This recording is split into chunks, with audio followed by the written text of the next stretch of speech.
காளான் பாருங்கள், சுத்தம் பண்ணி எடுத்துருக்கு பாருங்கள். இன்றைக்கி பொரிச்சு போட்ட காளான் பிரியாணி தான் செய்ய போகிறோம். நான் இதெல்லாம் தோலெல்லாம் எடுத்து சுத்தமாக எடுத்துருக்கோம் பாருங்கள். இது கழுவி எடுத்துக்கலாம்.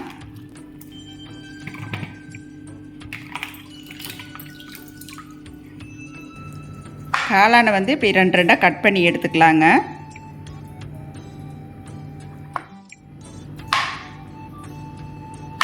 புரட்டாசி மாதத்தில் நம்ம நான்வெஜ் எதுவும் சாப்பிட மாட்டாங்க.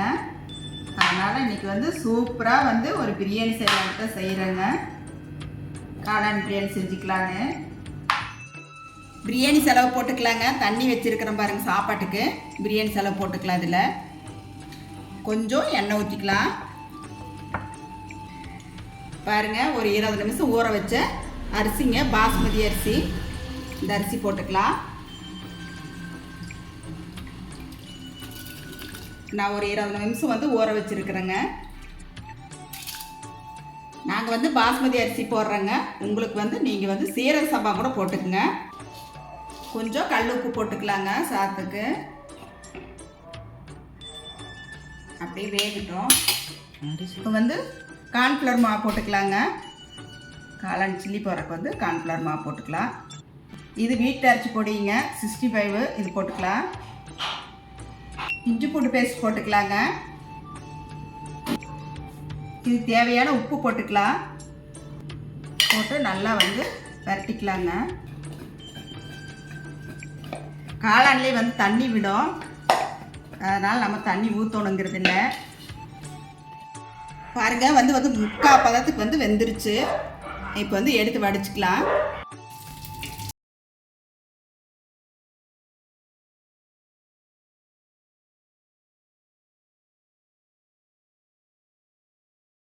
ஊற்றிட்டேங்க. எண்ணெய் சூடாயிருச்சு. இப்போ இந்த காளானை பொரிச்சு எடுத்துக்கலாம்.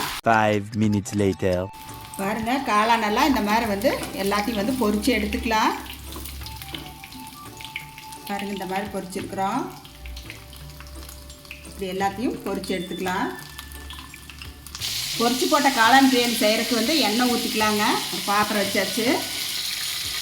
நெய் கொஞ்சம் ஊற்றிக்கலாங்க.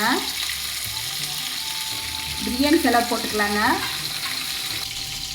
வெங்காயம் போட்டுக்கலாங்க. பச்சை மிளகாய் போட்டுக்கலாம். நான் வதக்கி விட்டுக்கலாங்க. செவந்து வறுத்தோம். வெங்காயம் நல்லா செவந்து வந்துருச்சுங்க. இப்போ தக்காளி பழம் போட்டுக்கலாம். இஞ்சி பூண்டு பேஸ்ட் போட்டுக்கலாங்க.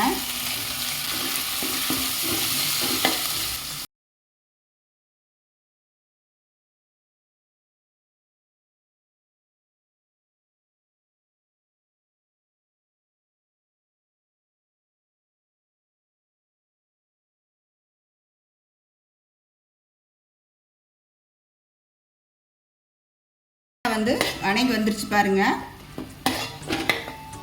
இப்போ கொஞ்சம் மல்லித்தலை, புதினா போட்டுக்கலாங்க.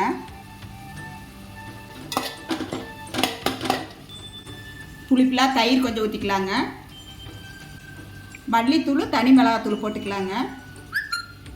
கரம் மசாலா, பிரியாணி மசாலாங்க, வீட்டிலே அரைச்சது போட்டுக்கலாம். நல்லா பச்சை வாசமெல்லாம் போய் எண்ணெய் பிரிஞ்சு வந்துருச்சு பாருங்கள். இப்போ நாம் பொரிச்சு வச்ச காளானை போட்டுக்கலாம். வடித்த பாஸ்மதி ரைஸை போட்டுக்கலாங்க. எல்லாம் போட்டாச்சு பாருங்கள். இதுக்கு மேலே நம்ம பொரிச்ச காளானி போட்டுடலாம். பொரிச்ச வெங்காயம் போட்டுக்கலாம். மல்லித்தலை, புதினா தலை போட்டுக்கலாங்க. நெய் கொஞ்சம் ஊற்றிக்கலாம். தம் வச்சிடலாங்க.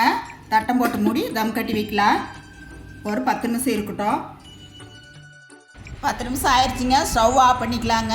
பாருங்கள், பொரிச்சு போட்ட காளான் பிரியாணி சூப்பராக ரெடி ஆயிடுச்சு பாருங்கள்.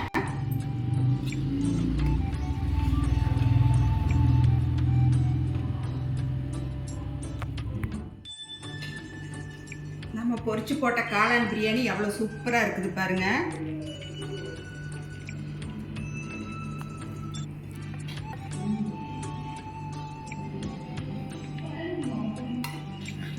பொரிச்சு போட்ட காளான் பிரியாணி சூப்பராக செமையாக ரெடி ஆயிடுச்சு பாருங்கள். இன்றைக்கி சண்டே பேசலைங்க. எல்லோரும் வாங்க சாப்பிட்லாம்.